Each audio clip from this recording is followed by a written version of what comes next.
Yeah, so I've done my scenes, and I was told I had to go into some booth, like a dome. Where was cameras. this? It was at Pinewood.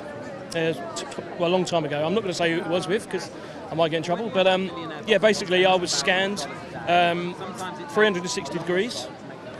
And when I saw myself on the film in the cinema, I was doing something completely different to what I actually did. And what do you make of that? Well, it's it's unfortunate and wrong. I mean, you know, there's always things in editing where they'll cut round you, but then, like in this gentleman's situation, it's abused. They've abused that. You know. I mean, probably some of the scenes you didn't even know, did you, that you were in? I was in scenes I weren't even there. I weren't even there. So I'm guessing it doesn't reflect in your pay?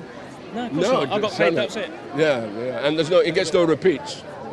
There were no repeats, right? None at all. What do you make of the wealth disparity then between the big business at the top and the actors at the bottom?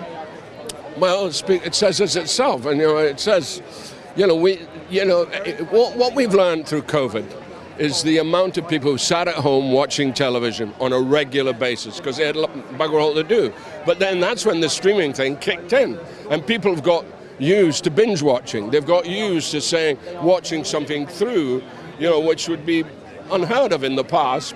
But they've afforded the time. They've found the time. They spend a Sunday afternoon or a Sunday evening watching one series straight through, and then they watch it the next Sunday. So this has been happening, and so the culture in that way has changed, and COVID probably affected that. That people now know when to watch, and that's why streaming is as successful as it is, and it's monstrously successful.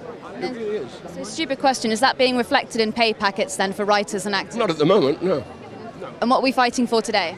We're fighting for proper pay. That's what they are. But also we're fighting for the position of writers and actors and where they stand, and the fact that they've been abused.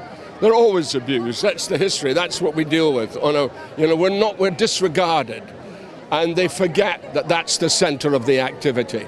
Without them, they have nothing. And ironically, the Directors Guild of America did not come out in support of the Writers Guild, and that was a big mistake. Is this union and your support, does that extend to the doctors and to the rail workers? Absolutely, particularly to doctors and nurses and teachers. The most important people in our society we do not want to pay for. We think, oh, it's unfortunate you want to be a teacher. It's really unfortunate you want to be a doctor. And that's a nonsense. And that thinking has gone on forever, and it has to stop. We have to change that thinking. We need to respect those people who really work truly, truly hard. Much harder than actors, those people, and they need all our support. Do you think change is coming? I think change will come, but it just needs a few idiots to not play ball, and then we have to keep, we're going to have to be very, very on top of the game, really, from now on. We can't just assume, because assumption is the mother of all you-know-what. Would you like to see the Labour Party out on the picket? Yeah, that wouldn't be a bad idea. It would be good. I doubt it there will be, but they've got their own problems.